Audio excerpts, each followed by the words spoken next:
Ça a été avec moi, qu'est-ce que vous êtes bien?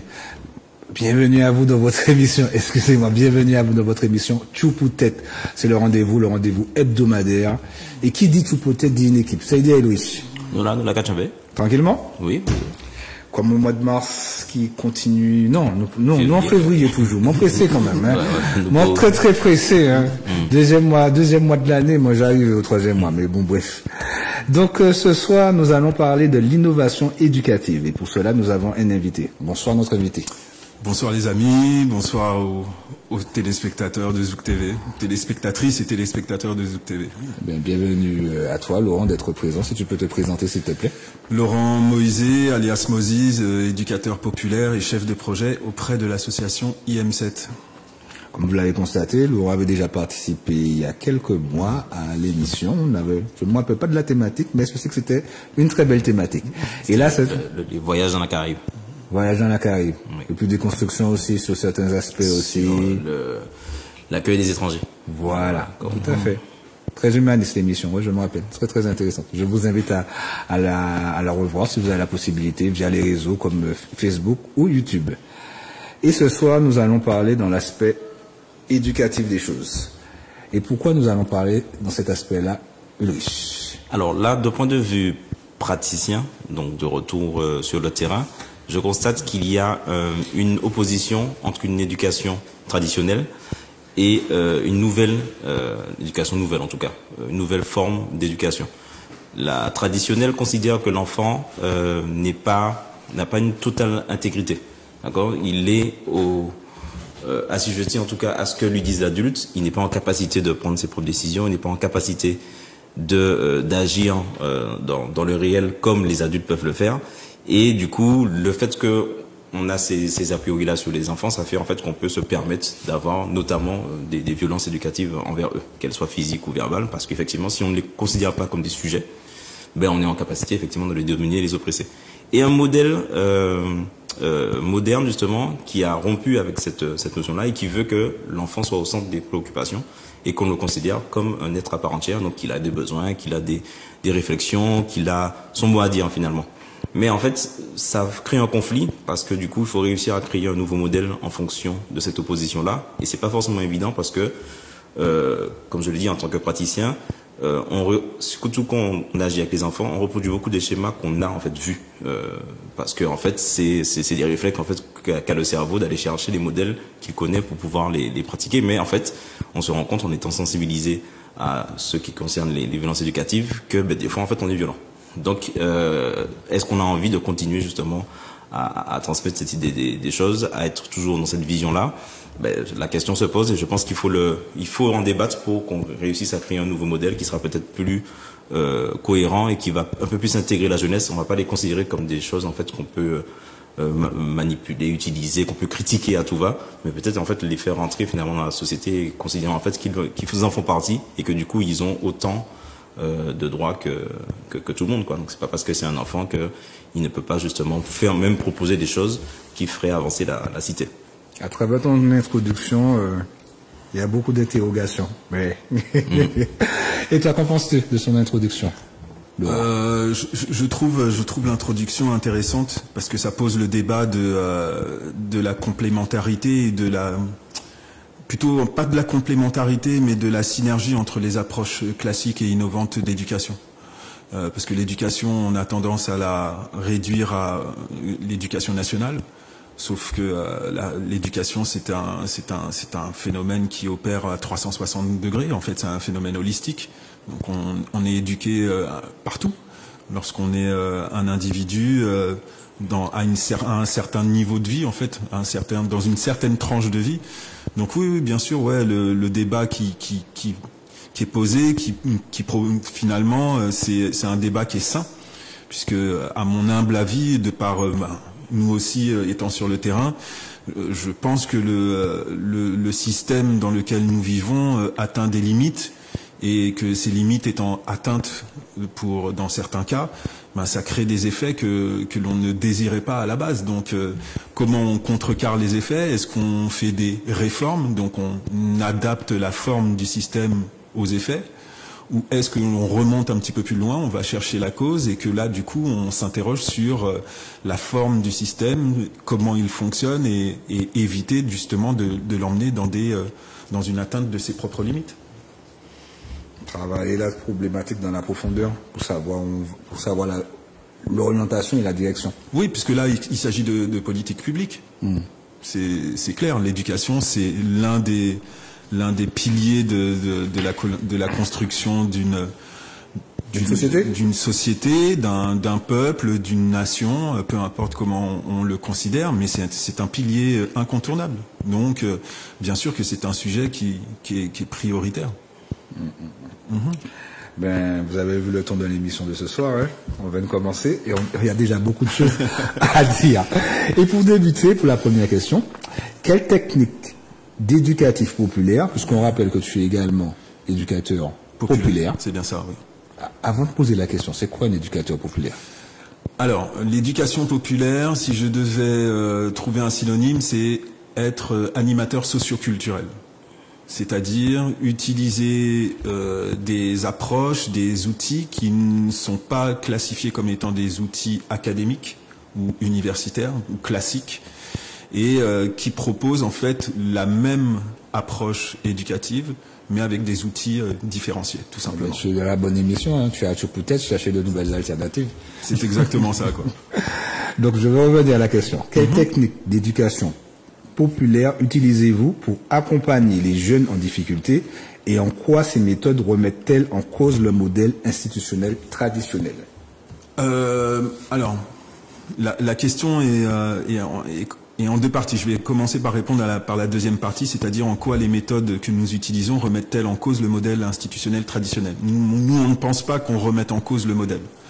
Je pense qu'on est force de proposition en tant qu'opérateur et que l'on vient avec une approche qui n'a pas, j'ai envie de vous dire, une existence dans le système classique, parce que le système classique a déjà ses objectifs.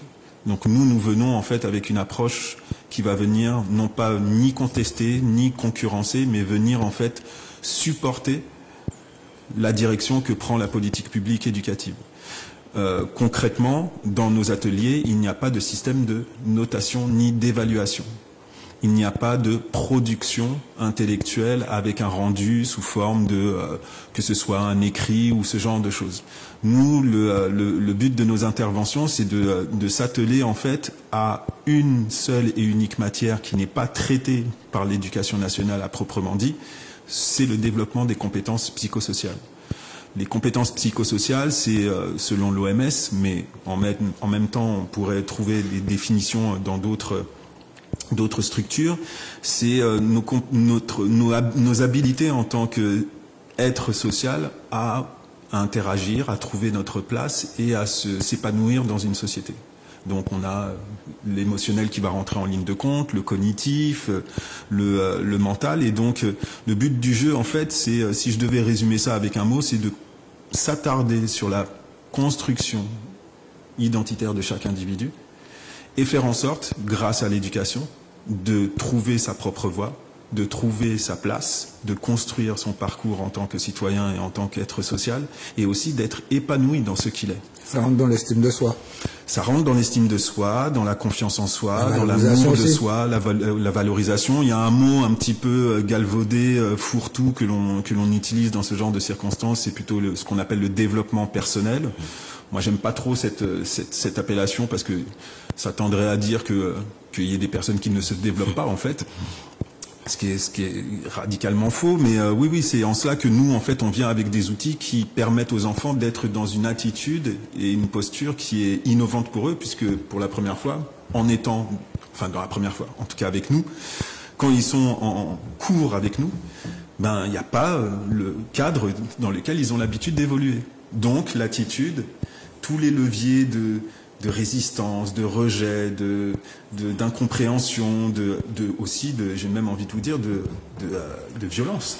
Puisqu'on parlait de violence éducative ordinaire, il faut savoir que le système de notation, l'évaluation, qui crée chez l'individu un phénomène de comparaison, il va se comparer à ses pairs, savoir, t'as eu combien, est-ce que t'as bien appris la leçon, c'est un phénomène extrêmement violent pour certains enfants. Ça crée de la frustration également pour ces enfants. Ça crée de la frustration, ça crée, comme tu le disais, un problème d'estime de soi, de confiance en soi, d'amour de soi. Et puis en plus, le système, en dehors de tout son aspect éducatif, dans la forme et les lieux où il accueille l'enfant, c'est aussi, ça peut être vécu de manière très difficile pour certains gosses. D'être assis sur une chaise pendant 8 heures de temps derrière une table, le mode d'interrogation, la relation avec la figure d'autorité, c'est-à-dire donc l'enseignant, mais aussi avec l'équipe éducative qui est au sein de l'établissement. Tout cela, en fait, c'est pour ça que je disais que le système, dans certaines considérations, il a déjà atteint ses limites. Si aujourd'hui je prends n'importe quel Martiniquais ou Martiniquaise et que je leur propose de venir passer une journée de cours dans un collège ou dans un lycée, il y a très peu de chances qu'ils soient surpris.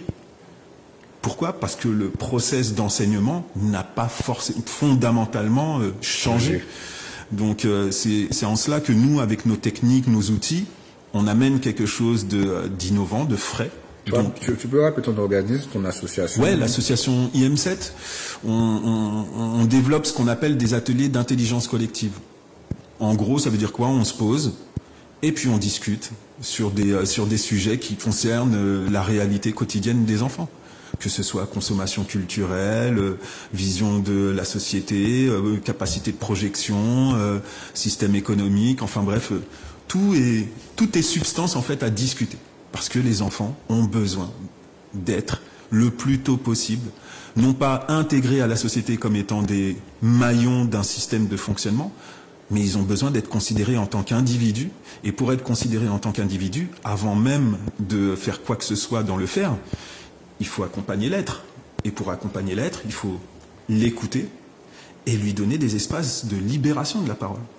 Sinon, s'il ne peut pas parler, et si on ne l'écoute pas, clairement, ça va être extrêmement difficile pour lui d'apprécier quelle place est la sienne dans la société. Tout à fait. Ok, du coup, quelles sont les thématiques majeures que vous avez abordées avec les élèves? Les élèves, oui, écoute, ça dépend en fait des missions qui nous sont confiées. Ça peut nous arriver d'intervenir auprès de jeunes qui sont identifiés comme étant ce qu'on appelle en situation de décrochage scolaire. Donc on va s'attarder sur de savoir quelle est leur vision de l'école, quel a été leur parcours, quelles sont leurs relations face déjà ne serait-ce qu'au phénomène d'apprendre, mais aussi de nous donner des éléments d'appréciation de tout simplement de leur place en tant qu'élève, s'ils considèrent que c'est un métier, puisque l'expression métier d'élève existe dans l'éducation nationale. On va aussi, du coup, en fonction de ce que l'institution elle-même nous demande de traiter, aborder certains sujets. Alors, quand on a des jeunes qui sont en décrochage scolaire ou en difficulté comportementale, on va rentrer dans des thématiques presque classiques. Gestion des émotions, intelligence relationnelle, intelligence émotionnelle. Qu'est-ce que j'appelle intelligence relationnelle? C'est faire appel à tout notre bagage pour pouvoir se proposer à nous-mêmes dans certaines situations différentes manières de réagir. Ok? Et de ne pas être dans un schéma presque automatisé de réaction à certaines situations. Comme l'éternel recommencement. Exactement. Donc on intervient sur tout ce champ-là. C'est pour ça qu'on le regroupe dans les compétences psychosociales et que les thématiques en fait ne sont pas le cœur de l'action, c'est plutôt ce que pense l'enfant et comment il le vit en fait. Ça n'a pas? Oui et non. Je te dirais que si par exemple aujourd'hui on a une thématique, on va parler des réseaux sociaux, on va s'intéresser à leur pratique de consommation des réseaux sociaux. C'est plus ce qu'ils font, c'est-à-dire à travers la thématique, c'est à travers leur discours, tu vas mieux comprendre. Exact. La façon de travailler avec eux. Oui, clairement, parce que de toute façon la substance c'est eux. Si on les met au centre, il faut partir d'eux. Ça fait combien de temps? Est-ce que ça fait combien de temps que tu es éducateur populaire? Diplômé depuis 2007 et en activité professionnelle depuis 2016. Est-ce que tu as vu une différence entre la génération, par exemple, de 2025 à la génération 2015? Ah oui, nécessairement, oui, bien sûr. Mais j'ai envie de te dire, si la génération change, c'est tout simplement parce que la société change. Donc la jeunesse est à l'image du présent de la société. Donc bien sûr qu'il y a des évolutions. Et que les évolutions... après, ça dépend comment on les voit. Évolution ou bien régression? Ben, ça, c'est l'éternel débat. C'est comme on disait, certaines personnes vont me dire c'était mieux avant, d'autres personnes qui vont me dire ouais mais c'est bien ainsi. Moi je suis pas dans cette approche-là quoi. Je me dis que c'est y'en a l'autre. C'est pas, on fonctionne ensemble en fait quoi. Donc je dois m'intéresser à qui tu es et intéresse-toi à qui je suis. Peu importe nos âges, nos catégories sociales, nos origines, trouvons un champ d'intérêt, un milieu, un cadre d'intérêt pour pouvoir échanger et donc construire ensemble. Ok, et du coup, comment vous vous adaptez aux réalités en fait, culturelles et sociales de la Martinique? Ben, on va puiser dans les réalités sociales et culturelles de la Martinique pour pouvoir agrémenter nos interventions. Si on doit parler de parentalité, on va se référer à la réalité du pays. Si on doit parler comment ça pourrait être d'addiction aux jeux vidéo, on va prendre la réalité du pays. C'est-à-dire qu'aujourd'hui, on fait très attention à adapter, mais pas non plus à circonscrire. C'est-à-dire qu'en faisant du martinico-martiniquais, on en revient à cette question qu'on avait eu l'occasion sur laquelle on avait eu d'échanger. Bien sûr, c'est qu'est-ce que c'est qu'être martiniquais en fait? Qu'est-ce qu'on met dedans? Et donc nous, on préfère, comme je te l'ai dit, poser énormément de questions. C'est vraiment une approche presque philosophique en fait, un peu à la maïotique.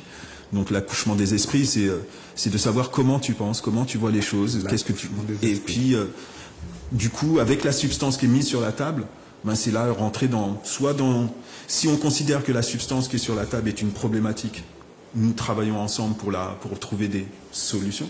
Si nous pensons que c'est une thématique, ben nous en discutons, voire débattons, sans nécessairement être dans un rapport de jugement qui enferme le jeune en se disant ça y est, c'est bon, ben, si j'ai rien à t'apprendre et si t'es pas prêt à m'écouter, ça sert à rien que ce qu'on fait en fait quoi. Et c'est là en fait que se trouve la base de notre innovation, c'est que vraiment l'enfant est au centre de notre activité. Ok. Et à travers, pour toi du coup, tu as commencé à en parler, mais c'est quoi les principaux dysfonctionnements du système éducatif actuel au niveau de l'éducation nationale déjà et au niveau, en tout cas dans notre culture martiniquaise? C'est compliqué d'apporter une critique constructive d'une structure dans laquelle tu évolues de manière très éphémère, puisque nous on rentre, on sort. Donc on n'est pas dans l'éducation nationale, on ne travaille pas pour l'éducation nationale, on travaille avec l'éducation nationale. Donc, ce que l'on voit de l'extérieur, c'est que il y a dans cet écosystème des problématiques comportementales et individuelles très fortes. Que ce soit le corps enseignant, que ce soit les équipes de direction, que ce soit les équipes éducatives, donc service vie scolaire, que ce soit les parents et que ce soit les élèves, il y a une forme je pense une pléthore de sentiments et d'émotions qui retiennent beaucoup notre attention. Hein, on constate qu'il y a une fatigue mentale, une charge mentale très forte. Importante. Ouais. Et ça, pour tout le monde en fait. Hein. C'est pas juste les enseignants, c'est les enseignants, les équipes de direction, vie scolaire, agents, parents et enfants. Donc il y a une charge mentale. Nous, de ce qu'on voit de cette charge mentale, c'est que elle est le résultat, elle est l'effet d'une absence de modification radicale d'approche de l'éducation en fait. C'est-à-dire que tant que l'éducation sera à notre humble avis comme elle est à l'heure actuelle, ça veut dire qu'elle est parfaitement conçue pour atteindre les objectifs qui sont les siens. Donc aujourd'hui, en effet, on est dans une approche généraliste, tout en demandant aux individus une prise en compte des spécificités individuelles. C'est presque contradictoire. C'est-à-dire que je dois faire en sorte que l'école publique forme, accompagne, contribue à la préparation d'un du plus grand nombre d'individus à finalement un cheminement professionnel, scolaire, puis professionnel. Et dans le même temps, tous les individus qui sont dans l'écosystème se rendent compte que la société a évolué, mais pas l'école. Est-ce que donc c'est peut-être la fin d'un cycle alors? Fin d'un cycle, je ne sais pas, mais en tout cas... Parce que quand j'explique la fin d'un cycle, c'est-à-dire que le fait d'être peut-être... Est-ce qu'on n'a pas touché le bout de cette éducation nationale comme elle est là, comme elle se fait, par rapport à des nouveaux outils, par rapport à une nouvelle génération, par rapport peut-être à cette fatigue-là qui n'arrive peut-être pas à solutionner aussi. Est-ce que peut-être que c'est la fait tout simplement qu'il faudrait innover ou bien même réinventer? Tout dépend des objectifs de politique publique. C'est aussi simple que ça pour moi. C'est-à-dire que qu'est-ce qu'on veut faire en fait? Est-ce qu'on veut que l'école contribue à l'épanouissement des individus? À ce moment-là, c'est une toute autre approche.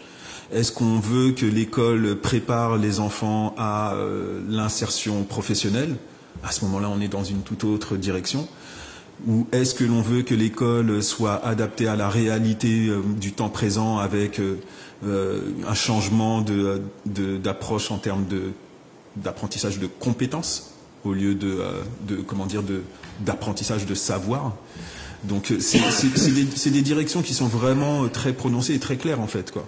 Et là, moi, ce que j'observe, c'est que de plus en plus, il y a des approches éducatives alternatives avec Montessori, tout un tas d'écoles qui sont validées par l'éducation nationale, mais qui ont des approches radicalement différentes.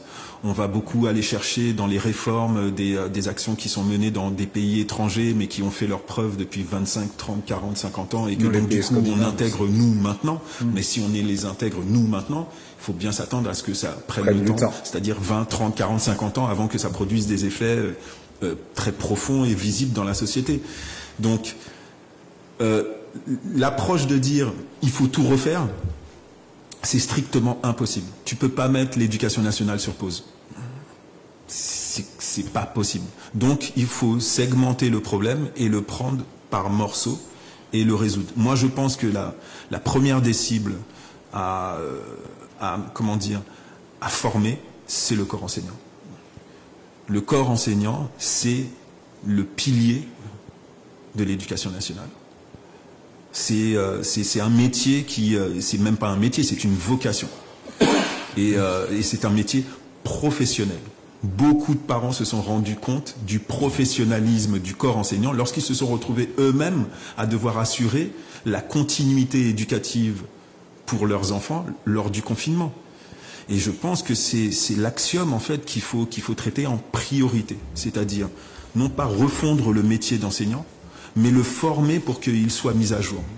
Parce que face à lui, il a un public qui ne cesse d'évoluer d'année en année et avec lequel il y a un ressenti de fossé qui grandit d'année en année. C'est-à-dire que c'est pas le corps enseignant qui vieillit et qui dit je comprends plus rien aux jeunes. Non, c'est que le fossé s'agrandit parce que l'enseignant n'est pas formé à être au niveau de la réalité comportementale des jeunes qui ne cessent d'évoluer, parce qu'un jeune d'aujourd'hui, c'est pas un jeune d'hier. Donc c'est pour moi l'un des prismes les plus importants à traiter en priorité. Et après, bien sûr, quand les profs sont formés, ils sont revalorisés, ou ils sont reconsidérés, et où aussi, et là on rentre dans quelque chose qui est directement combiné, c'est que la matière qu'on donne aux enseignants à transmettre aux enfants, elle aussi, elle mérite une autre approche. Pourquoi? Parce que c'est elle aussi qui, en substance, produit des effets que l'on voit. C'est-à-dire que les élèves sont pas intéressés par telle matière ou par telle approche. Et donc du coup, tant qu'il n'y aura pas cette refonte dans les programmes, le prof sera toujours un exécutant du programme. L'institution sera toujours en attente que le prof exécute le programme et que les enfants valident les acquis. Mais il y a des effets permissifs que l'on voit, et je donne un exemple aux téléspectatrices et téléspectateurs, c'est qu'aujourd'hui le redoublement n'existe plus. entre guillemets, il existe toujours, mais avec une forme beaucoup moins prégnante que de par le passé. Donc on se retrouve avec des enfants qui sortent qui sont en 4e, mais qui ont un niveau d'écriture et de compréhension de la langue, peu importe laquelle, de CM2. Même des fois plus bas. Pourquoi ? Parce qu'en fait, d'année en année, puisqu'ils ne redoublent pas, les compétences ne sont pas validées au fur et à mesure, et donc les enfants traînent des lacunes qui ne cessent de s'accumuler et qui ont un effet très clair. C'est que pour les plus fragiles, les plus en difficulté, les plus soumis au déterminisme social, eh ben, ils vont s'effondrer très rapidement dans leur parcours. Sauf que, puisqu'on est dans la loi des chiffres, ben, ils vont aller à l'école jusqu'à 16 ans. Mais quand ils ont 15 ans et qu'ils sont dans un lycée et face à un prof qui leur propose une matière, une substance à apprendre, et qu'il n'y a aucune appétence, ni pour apprendre, ni pour la matière, ni pour le lieu dans lequel je me trouve, tout à fait normal que l'enfant pète les plombs. Décrochage, violence, problématiques de relations interpersonnelles, rapport à l'autorité, remise en question de l'institution, et ainsi de suite. Donc de plus en plus, en fait, on voit des phénomènes, et c'est pour ça que le harcèlement est pour moi, à mon sens, l'une des conséquences évidentes du système dans lequel on se trouve, où les enfants, ben, à force de se comparer, à force d'être évalués, ben, ils utilisent les mêmes outils et ils le font entre eux. Mais en même temps aussi, il y a une autre réalité. C'est que, et j'en discutais avec des parents lors d'une intervention dans une école primaire maternelle sur le territoire de la ville de Fort-de-France, je leur demandais, mais quand vous emmenez votre enfant à l'école primaire, est-ce que vous l'emmenez à l'école ? Bah, bien sûr que j'emmène mon enfant à l'école. Je l'emmène, je le dépose et je viens le récupérer. Ok. Quand il a des devoirs et qu'il commence à avoir des devoirs, quelle est votre posture ? Ben, je fais les devoirs avec lui. Je l'aide du mieux que je peux, du mieux que je sais. Et je lui dis, ok. Et quelle est votre posture quand il arrive au collège ? Ah ben, il est au collège, il est grand. Il faut qu'il prenne ses responsabilités. Je dis, mais c'est le moment où il faut jamais lâcher un gosse. Le collège. C'est l'un des moments dans la scolarité qui est l'un des plus importants. Donc la posture que vous avez en tant que parent, qui change au fur et à mesure que l'enfant grandit, mais c'est peut-être ça aussi qui cause le fait que l'enfant se retrouve des fois tout seul. Et que donc du coup, ça crée les effets que l'on voit. Et quel retour que tu as pu obtenir des parents et de la communauté éducative par rapport à vos pratiques ? Des retours super enthousiasmants et encourageants. C'est-à-dire, déjà, premièrement, merci de venir participer à l'effort d'éducation. Ça, c'est un. Deux, les effets sont notables puisque les premiers bénéficiaires, c'est-à-dire les élèves ou les parents, en redemandent. Et le troisième, j'ai envie de dire, effet notable, c'est de considérer, enfin, c'est de constater dans certains cas que les actions ont une efficacité, une efficience sur le comportement des enfants. Donc de se rendre compte que, ouais, ça sert en fait de proposer des choses alternatives pour certains publics, certains profils, parce que ils ont besoin, mais j'ai même envie de dire tous les enfants ont besoin de cette approche alternative qui va amener un équilibre dans l'apprentissage du savoir-faire, du savoir et du savoir-être. Ça t'arrive de travailler dans les établissements, dans les communes ? Bien sûr. Il y a une différence un petit peu dans, par exemple, je sais pas, sur Fort-de-France ou bien dans d'autres communes de Martinique, ou bien c'est quasiment la même de partout ? Moi, je dirais que les enfants restent des enfants. Les disparités que l'on va avoir, c'est sur les réalités socio-économiques des familles, sur la réalité aussi territoriale, c'est-à-dire le rapport à l'espace. Quand tu es scolarisé à Fort-de-France, il y a une possibilité de déplacement pour l'individu qui rend le chemin qui l'emmène vers l'école plus facile. Mais quand tu sors de quartier et que ton collège est en commune, moi j'ai des élèves qui vivent à Trinité et qui vont tous les jours au Lorrain. Donc le rapport à l'espace n'est plus du tout le même. La motivation, l'énergie, tout ça, ça rentre en ligne de compte. La fatigue aussi. La fatigue, oui, bien sûr. Mais la fatigue, je veux pas l'utiliser comme étant un déterminant dans la mesure où tout le monde est fatigué, frère. Tout le monde est fatigué maintenant. J'ai même envie de te dire que c'est le mal du siècle. Quand tu poses la question comment ça fait et tout, comment ça va, il dit ah m'en lasse. C'est presque un automatisme. Donc pour moi ça peut pas être un déterminant. Mais par contre le rapport à l'espace en est un. Et puis il y a la réalité, comme je te disais, socio-économique des familles. Ben les parents ne bossent pas peut-être dans la commune, partent très tôt pour éviter les embouteillages ou n'ont pas de voiture. Et eux-mêmes sont tributaires des transports. Donc bien sûr c'est ça qui va changer un petit peu, mais globalement, les réalités sont presque les mêmes. Par contre, oui, en effet, il y a quand même certains faits, certains comportements qui ne sont pas dans les mêmes proportions. C'est-à-dire que en milieu urbain, on aura des comportements et j'ai envie de dire, des problématiques qui seront peut-être plus aiguës sur certains points que en commune. Parce que en commune, il y a encore cette espèce de socle auquel les individus se raccrochent, qui est la tradition territoriale, la culture territoriale. C'est pour ça que les gens de Sainte-Marie se considèrent différents des gens qui vivent au Marigot. Et c'est la même chose entre peut-être le François et Sainte-Anne, et ainsi de suite, et ainsi de suite. Les réalités territoriales influent sur les comportements des enfants, des parents, des équipes éducatives, et ainsi de suite, quoi. Donc c'est là-dessus que je vois une différence. Tu as des outils pour pouvoir travailler avec ces jeunes? Oui, les outils qu'on utilise, nous on a les outils de l'éducation populaire, donc c'est-à-dire de prendre toute matière qui existe comme étant un support éducatif. Je peux décider aujourd'hui de faire un cours en utilisant un portable et apprendre à développer son esprit critique en prenant son téléphone portable. Je peux faire une intervention sur les relations prof-élève en prenant l'extrait d'un film et en faisant une analyse de scène cinématographique. On peut faire une validation de l'écrit en faisant une dictée, mais en prenant le texte d'un rappeur français, ou en prenant un documentaire ou une vidéo, ou même des snaps ou récupérer des vidéos TikTok, et tout est matière en fait à l'éducation populaire. C'est ça qui est génial. À travers tous les éléments que tu as pu citer, c'est beaucoup dans l'actualité, c'est beaucoup avec les outils, dans les outils du présent. Oui, dans le présent. TikTok, Snap, téléphone portable et tout. C'est vraiment, tu es vraiment dans, comme tu disais un petit peu, c'est dans l'innovation de toute façon. Oui, dans le présent.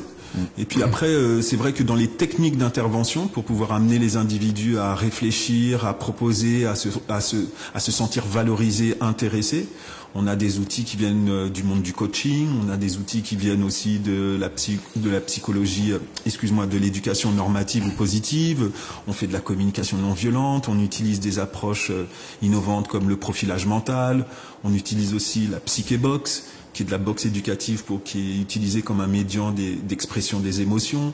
Donc on a tout un tas d'outils qui sont des champs d'expertise de différentes personnes avec qui on bosse, qui en fonction des missions qui sont les nôtres, on se dit sur telle action, on va appeler tel intervenant, tel expert qui va venir avec ses techniques et ses outils, et boum, on met ça en place. Et nous on crée l'animation socio-culturelle autour. Vous vous adaptez alors?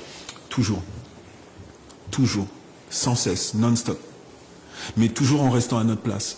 Parce qu'il y a des fois où on nous demande d'être innovant, mais je pense que le message c'est, est-ce que vous pouvez faire un truc de jeune? Ouais, mais nous on n'est pas des jeunes. Ça c'est un. Et deux, on va pas être crédible. Parce que c'est eux qui sont crédibles, c'est eux qui sont jeunes. Mais en même temps, vous pouvez pas demander à des jeunes de se prendre en main de manière autonome, dans la mesure où ils sont pas encore à notre place. Vous voyez? Donc c'est un peu ça, mais ça se comprend parce que quand on est face à des situations, je veux vraiment prendre le temps de poser ça parce que je pense qu'il y a une forme de détresse et de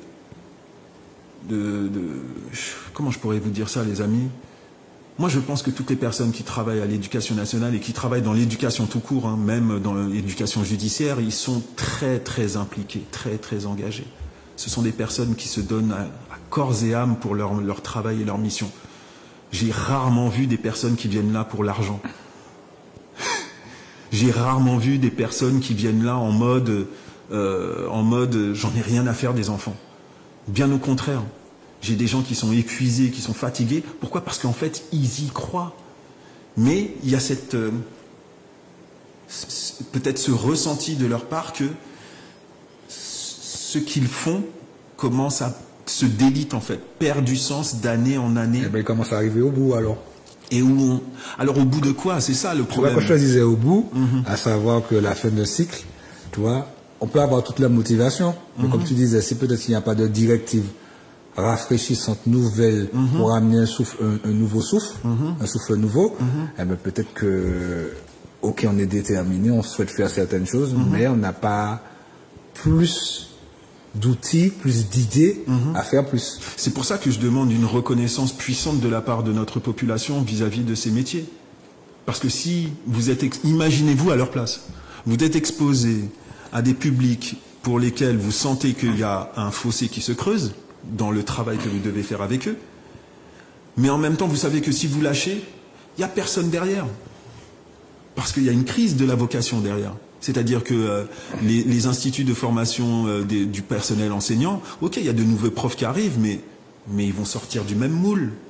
Donc si moi je lâche l'affaire, quoi, qui me remplace? Et on le voit bien, c'est-à-dire que plus en plus il y a de profs qui sont en arrêt maladie, qui font des burn-out ou qui sont dans des difficultés au jour le jour, mais qui ne disent rien ou qui disent et ainsi de suite et ainsi de suite. Il n'y a personne pour les remplacer quand ils sont en arrêt maladie.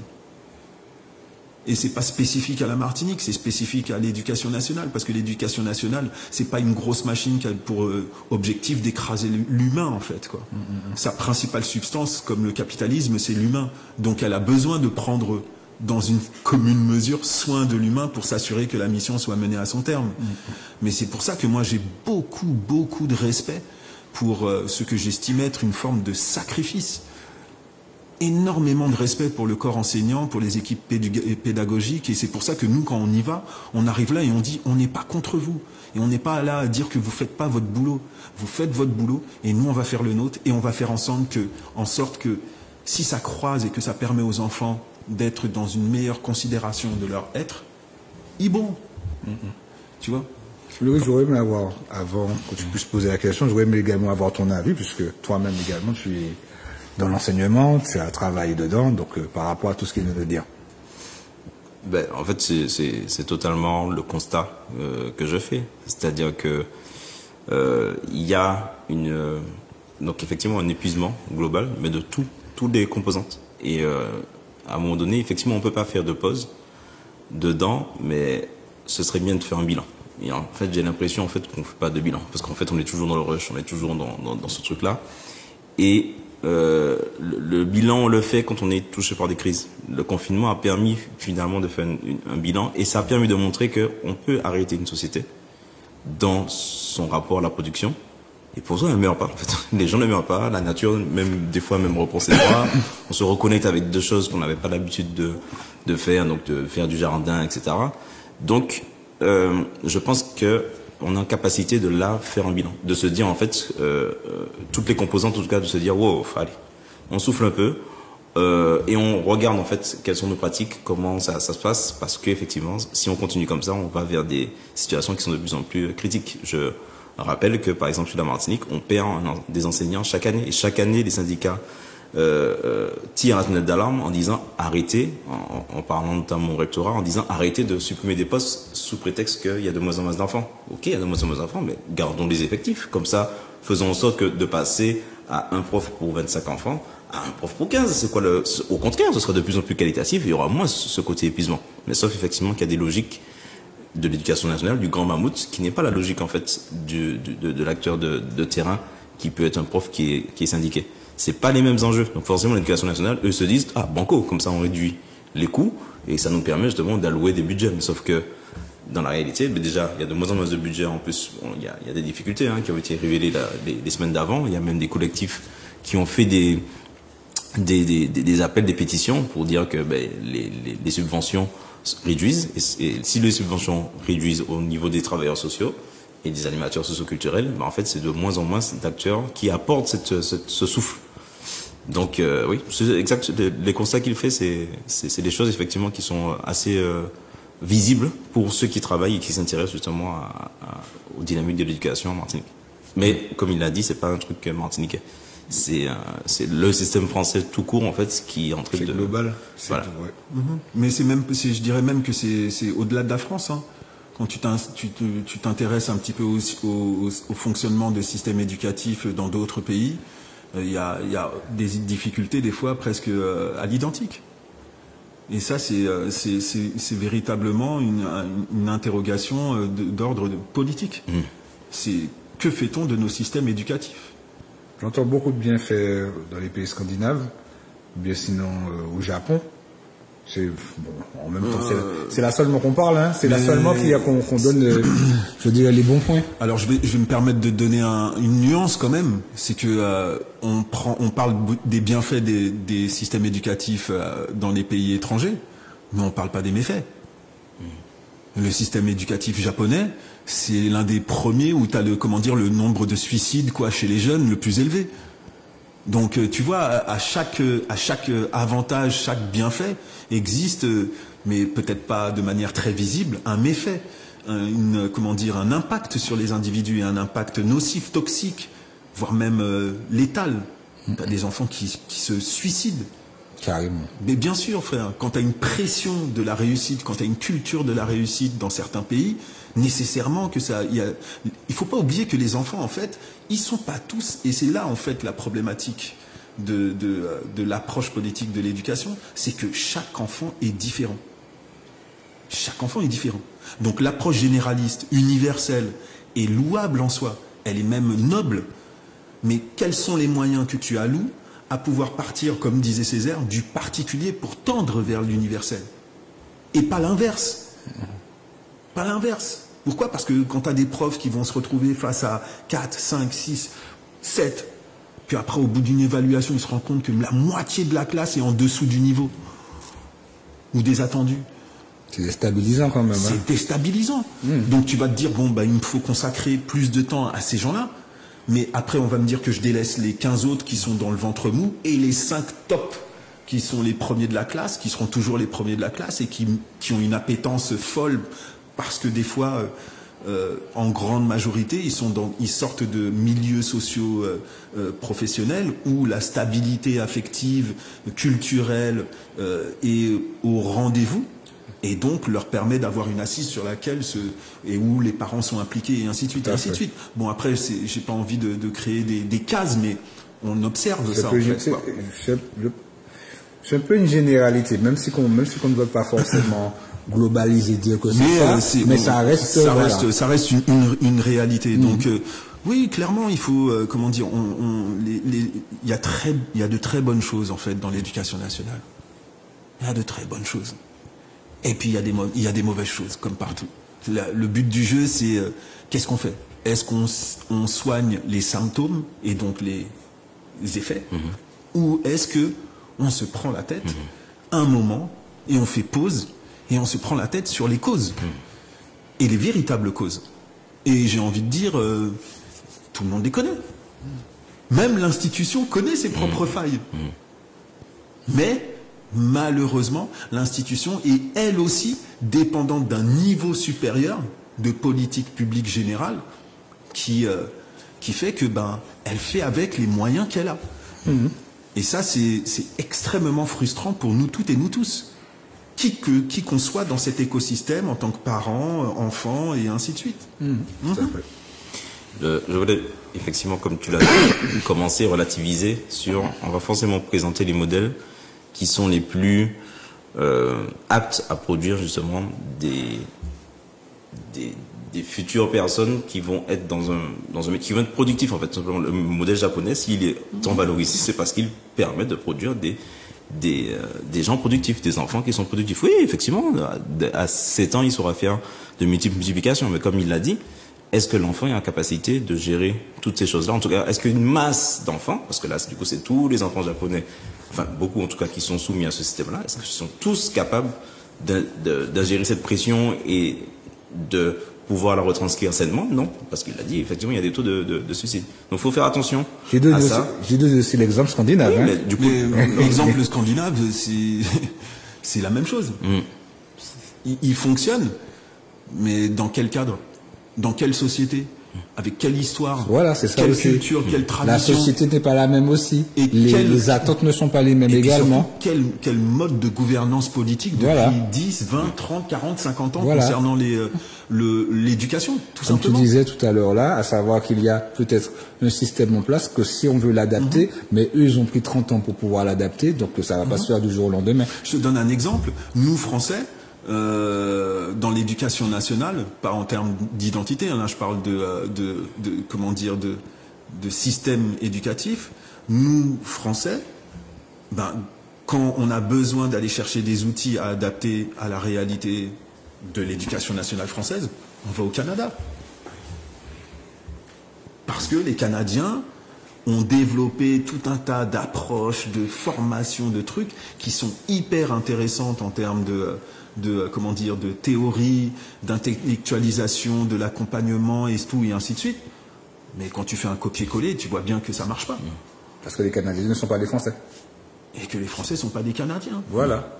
Et donc que chaque histoire, chaque pays, chaque territoire, chaque réalité, et que c'est pour ça que je trouve la question très intéressante, c'est que bien sûr qu'il faut s'adapter aux réalités culturelles, sociales, traditionnelles d'un territoire pour pouvoir permettre à l'éducation de produire ses meilleurs effets.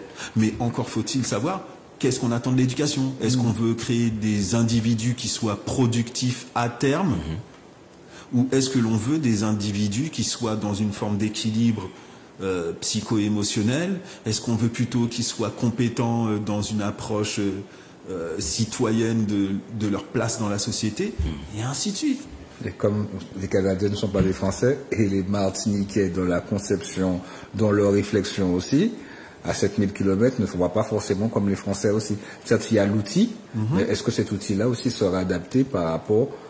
C'est aussi l'éternel problème, hein. L'utilisation de ces outils par rapport à nos environnements également. Moi, je pense que à partir du moment où tu as dit que l'éducation n'est pas réduite au champ du scolaire et qu'on n'est pas scolarocentré, ça veut donc dire que à ce moment-là, est-ce qu'on doit attendre de l'État toutes les réponses à tous nos problèmes? Non. À quel moment nous prenons nos responsabilités? Et j'ai envie de te dire, prendre ses responsabilités, c'est quoi? C'est faire quelque chose de forcément efficace? Non, c'est de faire, d'échouer, de recommencer, d'améliorer, d'ajuster, de changer de direction. C'est faire. Donc je comprends la nécessité de l'urgence de dire on a besoin de changer tout ça pour que ça fonctionne bien et que nos enfants... Je comprends. Mais les amis, si nous-mêmes nous participons au fait que ça continue et que nous ne prenons pas nos responsabilités à un certain moment en tant qu'adultes, les enfants ils vont s'éduquer. Si par exemple, je te donne un exemple très simple, c'est la question débat que j'adore balancer dans les ateliers de parentalité.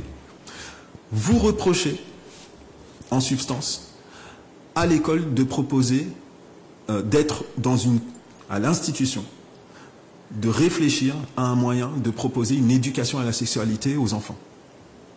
Vous pétez les plombs dès qu'on parle de ce sujet-là, c'est-à-dire que ouais, l'école peut pas faire ça, non, non, non. Je dis ok, ça vous pose problème. Qu'est-ce qui vous pose problème? Ah, ils ont l'intention de faire ça, de le faire comme ça, non, non, non, non. Ah ben vous vous intéressez donc à ce que l'école a l'intention de faire sur ce sujet avec vos enfants. Cool. Mais vous faites quoi avec vos enfants à la maison sur ce sujet? Vous parlez de quoi? De mettre un préservatif, de pas mener pièces boca et moins, ou faire attention. Et c'est quoi votre éducation à la sexualité avec vos enfants? Est-ce que vous parlez de votre propre itinéraire, de vos expériences agréables, désagréables, peut-être même des traumas que vous avez vécus? Quel travail vous faites?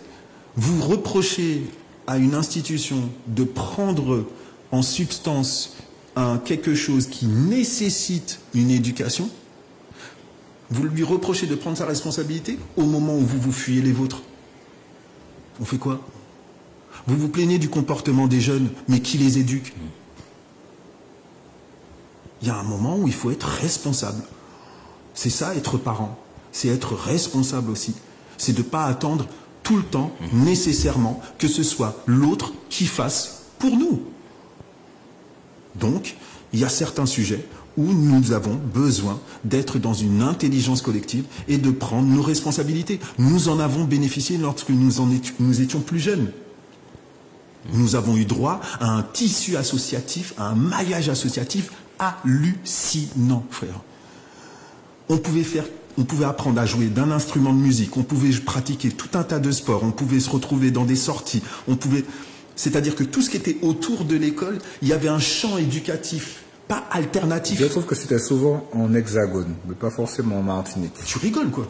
En Martinique, ouais. Il y a beaucoup de gens qui peuvent... Beaucoup, quand je vois dans la commune comme le François, là, je voyais pas forcément beaucoup dans certaines communes. Hein. Mais aujourd'hui, t'as qu'à faire un disparate, tu fais juste une comparaison. Regarde le nombre d'associations qui existaient à ton époque, regarde aujourd'hui. Il y en a plus? Non, ça, c'est toujours en baisse. Donc, il y a une crise du bénévolat. Oui. Quel âge ont les bénévoles dans les associations? D'un certain âge. 18 ans? Ils ont non, un certain âge. Ah. Moi, je suis toujours arrivé dans une association où j'étais face à des adultes. Donc, ça veut donc dire que les adultes, de nos jours, ne prennent pas leurs responsabilités pour participer activement à la construction de cette société. Et quand je dis les adultes, c'est ceux qui ne font pas. Hein. Parce qu'il y en a... Il y a toujours les élus qui vont se donner et qui vont se donner pendant 30, 40 ans.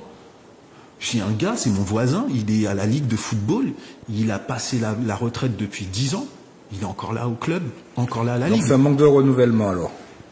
Parce qu'il y a une absence de prise de responsabilité. Et c'est trop facile de dire, j'ai pas le temps, j'ai plus le temps, je dois faire ci, je dois faire ça. Non, man. Non, man. Moi, j'ai été instructeur de taekwondo pendant 17 ans. 17 ans. Et alors, ça m'a pris quoi? Un samedi par mois. Ça m'a tué? Non, ça m'a construit, man. Ça m'a construit. Donc, il y a un moment où nous devons être aussi devant nos propres limites comportementales. En parlant de limites, on arrive à la fin de l'émission. Est-ce que tu as un mot de la fin, un message à faire passer ou quoi que ce soit? Le message, je dirais, c'est en substance, c'est ce que je viens de dire, c'est que je compte sur la bonne volonté du faire. Faisons. Échouons, réussissons, j'en sais rien, mais faisons. Agissons. Agissons. Agissons, proposons. Ne soyons pas là à attendre que quelqu'un d'autre le fasse pour nous. Sinon, ça veut donc dire qu'on est là, on est clairement dans un état d'assistanat. Attentiste. Attentiste et assisté. Oui, tout à fait. Tu vois? Donc, faisons les amis, faisons. Quitte à ce que on se plante. Mais quand on se plante, on a lâché une graine puisqu'on s'est planté. Donc, non, moi je suis... mais en même temps, c'est facile pour moi d'avoir ce discours. J'ai le feu en moi, quoi. Tu l'as toujours fait, comme tu disais, 17 ans de taekwondo. Ouais, tu continues encore. 20 ans d'éducation populaire, bénévole et professionnelle, toujours vouloir être au service, toujours être en mission, toujours penser aux enfants, ne rien lâcher, même quand on est fatigué. Mais je me considère pas comme un Superman. Laurent, dis-moi. Oulas? Non, man. Au 2 août.